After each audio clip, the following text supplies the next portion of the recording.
Šoreiz atrodos Aizkraukles novadā un man aiz muguras ir Kokneses viduslaiku pilsdrupas. Arī šeit ir radīti dažādi digitālie risinājumi, lai mēs kopīgi atgūtu zudušo vēsturi. Lūk, klientu apkalpošanas paviljons, kurā ir uzstādīts jauns digitālais stends, kur animācijas formātā mēs varam iepazīties ar Kokneses pils vēsturi. Tā kā laipni lūgti. Tad vēsturiski tā ir nodedzināta vai nodegusi, un tad, lūk, bīskaps Alberts cēlis mūra pili. Man redzēt, cik tā ir bijusi skaista. Lūk, 4 līdz 2 metriem biezas sienas, tā kā Ķīnas mūris atpušās.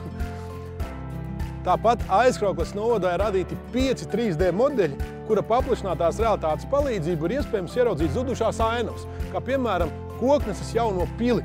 Noskanējot QR kodu, es varu ieraudzīt, kāda tad ir izskatījusies Kokneses jaunā pils. Un vēl kāds jaunums.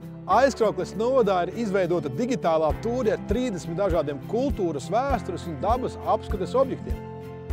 Citus jaunos digitālos risinājumus jūs varat redzēt arī drukātā veidā kartēs, kuras jūs varat saņemt informācijas centros. Bet es jums teikšu tā, pārvērtiet vēsturi izzinošā piedzīvojumā.